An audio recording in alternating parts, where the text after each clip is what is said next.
They could. Please welcome John Barrowman.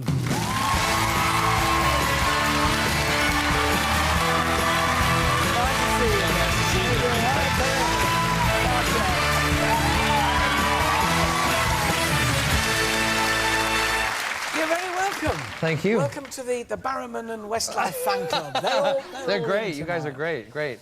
John, I've been reading the old memoirs, Anything Goes, here. Your life laid bare. So far. You. So far, yes. Yeah. So far. It's incredibly candid. The thing that comes out, though, is to me your great pride in being a Scotsman. We always think of you as being American because the accent's American. Yes. But you were 8 when you went over the water? 8 when we flew over the pond and lived there. I'm rubbish with dates and with numbers and stuff. But from the age of 9, 8 and 9 years old, we left, and I basically I call it my formative years were in the U.S. and part of the reason that I speak with an American accent, and it's explained in the book, is that the kids in America used to make fun of me and bully me because of speaking Scottish. I know, but the thing that for young kids who are reading it, and when I say young kids, I mean 12 and over, because there's some subject matter in there that I think if it's someone of a certain age, it needs to be explained to by a parent. Can you still do the Scottish accent? I can do the Scottish accent because when I'm with my sister and my mum and dad and my brother, we speak Scottish, but it's a defense mechanism when I was a kid. So when I've been hired as an American, so I always speak American, and I feel kind of comfortable. Not that I'm not comfortable doing it this way, because Scotsmen do have fun.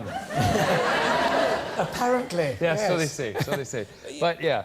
You've been very upfront about your sexuality. You're married now to Scott. Yeah, Was it very appropriately named, yes. Scott? You got married in a kilt. I mean, was it at one time more difficult for you to be upfront about it than you are now? I think for any gay man or woman, there was always a period where it was difficult, and it still is difficult for some people to, shall we say, come out of the closet. I'm very proud of who I am. I'm very proud of what I am. I like to think I'm a good person, and I think that is probably the most important thing that any individual should be, no matter who they are or what they believe. I think the difficulty is still there for people to come out. I believe that, I think that people, if they're staying in the closet because they think it's going to affect their job or their work, I think that's the wrong reason to stay in. But if it's an emotional issue and they need to deal with certain things in their life, that's a different story, and it's no one's business or place to pull someone out or to out them, so to speak. But if they're doing it just because they think it's going to do their job, some detriment in their career, then they're wrong, and they need to be honest about who they are, because there's a lot of people struggling with it and need to see positive role models who are gay men and women, because it's important. Another thing that comes out, picking up on that, what comes out in the book is how hard you've worked and how long you've been at it for. I'm actually 97. It's called Anything Goes, yes. Which is, I remember you were talking in the book about working with Elaine Page and Bernard Cribbins on that very show. But now you're involved in these Search for a Star shows, which make instant stars. Does that sort of rankle a bit with you, thinking, I took all this time to get here, and now people like Lee Mead, we had on last week, lovely guy, but made it overnight? Well, honestly, no, it doesn't bother me, because I'm in a position, and I've worked hard to be where I am, and I enjoyed that hard work, and I enjoy where it's put me. But I'm in a position where now I can give back and help create new musical stars for the West End, and I think that's an honor and a good thing. And you know what? Everybody's journey's different.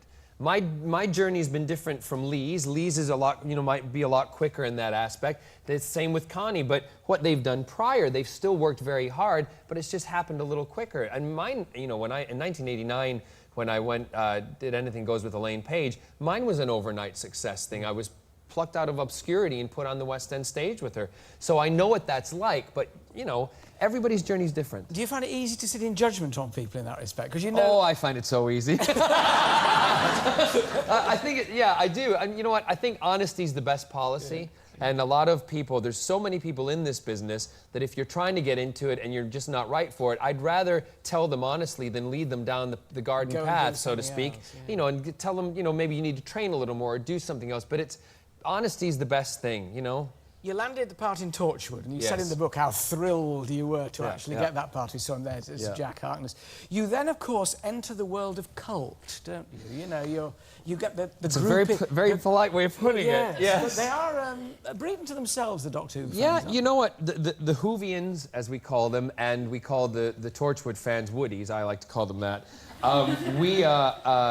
They're a very different breed of people, and they're great. They've given me a great life, a great lifestyle thus far, and yes, they're interesting. There's some really interesting stories. I mean, some of them I can't talk about in front of the afternoon audience, but you know, we get people who come to see us in signings. Like, for instance, I'm doing the book signings at the moment, and people will come dressed as you, as Captain Jack, or dressed as the Doctor, and I'll look up and I'll think, oh, David's in front. No, it's not David. It's somebody else. They'll come dressed as characters, like Weevils and things like that. It's really interesting, but, you know, they watch the show and they enjoy it, so I'm glad they do it. But your musical career will continue?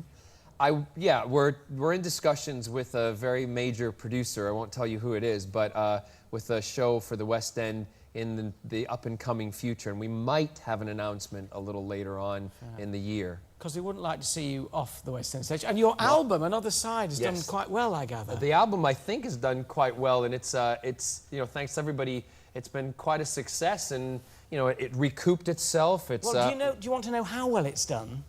How? What? John Barrowman, you just won a gold disc. Hey!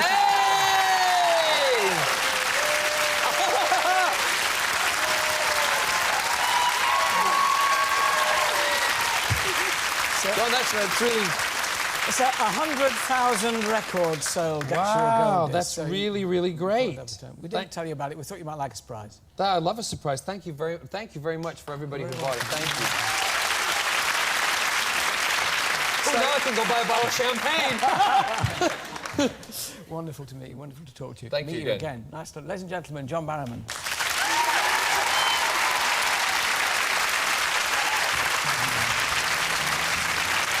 Well, you come back and sing to us when you've got your show sorted out. Come back and sing us a song. But you're watching Monday's AT show, and if you've just tuned in, well, I don't want to irritate you, but you